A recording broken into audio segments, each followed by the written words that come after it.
Chapter 13 The Wonderful Tea-Kettle.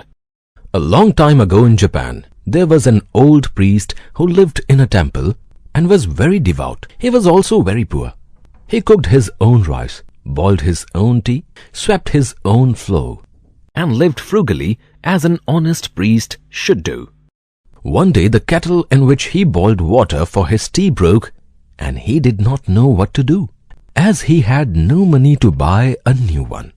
But the next morning, behold, a shiny brass tea kettle was sitting outside his door. The priest was overjoyed. He built a fire in the square fireplace in the middle of the floor. A rope and chain to hold the rice pot and tea kettle hung down from the ceiling. Soon the fire blazed merrily. At the sight of the fireplace on the floor was his tray filled with tiny teacups, a pewter tea caddy, a bamboo tea stirrer, and a little dipper. The priest swept the ashes off the edges of the hearth with a little broom made of hawk's feathers. He was just about to put on the tea when "Suzz, suzz" sang the shiny tea kettle spout, and then "Patari, patari" said the lid, as it flapped up and down, and the kettle swung backwards and forwards. "What does this mean?" said the old priest with a start. Wonder of wonders! The spout of the kettle had turned into a badger's nose with its big whiskers, while from the other side sprouted out a long bushy tail. "Oh ho ho!" cried the priest, and in terror he dropped the tea caddy, spilling the green tea all over the matting. Now 4 hairy legs appeared under the kettle.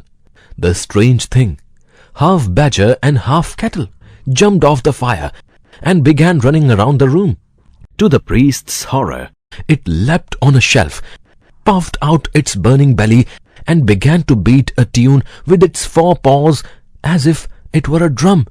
The old priest's pupils, hearing the racket, rushed in.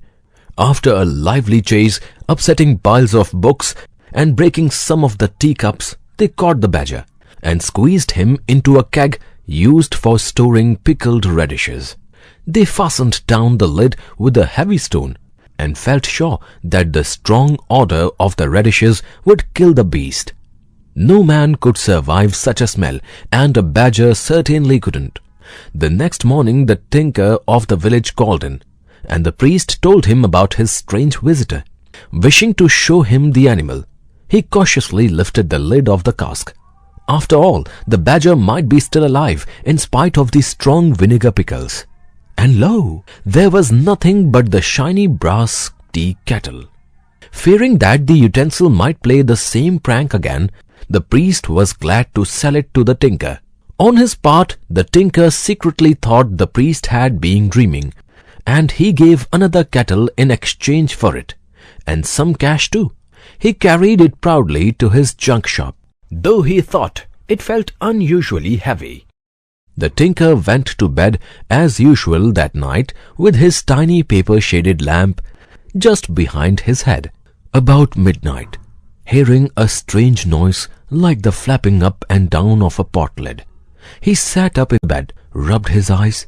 There was the bewitched tea kettle covered with fur and sprouting out legs. In short, it was turning into a hairy beast. "Don't beat me or shut me in a vinegar keg," it said, "because I am really kind-hearted and wish you well." "What can I do for you?" asked the tinker. "Feed me a little rice now and then, and don't put me on the fire as that stupid priest did. Look here." Going over to a corner of the room and taking a fan from the rack, the badger climbed up on the frame of the lamp and began to dance on its one hind leg, waving the fan with its 4 paw. It played many other tricks until the man started up, and then the badger turned into a tea kettle again.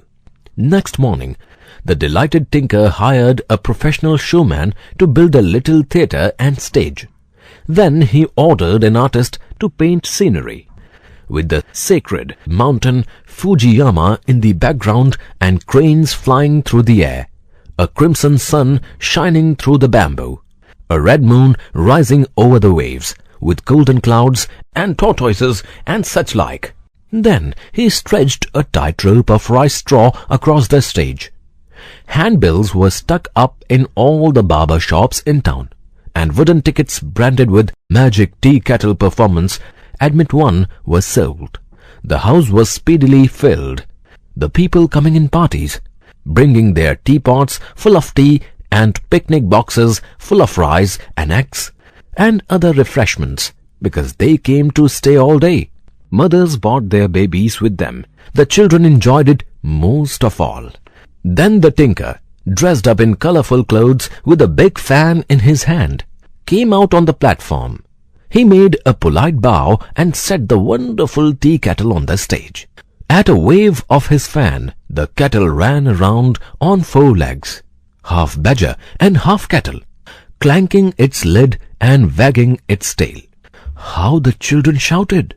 Next it turned into a badger, swelled out its body and beat a tune on it like a drum. It danced on the tightrope and walked the slack rope, holding a fan or an umbrella in its paw, stood on its head, and finally at a flourish of its master's fan became a cold brass tea kettle again. The audience were wild with delight. As the fame of the wonderful tea kettle spread, many people came from great distances to see it perform. Year after year, the tinker exhibited the wonder until he grew immensely rich. Then he retired from the show business, and out of gratitude took the old kettle to the temple again, and deposited it there as a precious relic.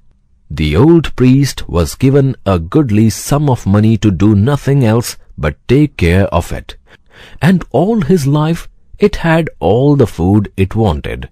After his death, it turned into an ordinary kettle, and has stayed so ever since.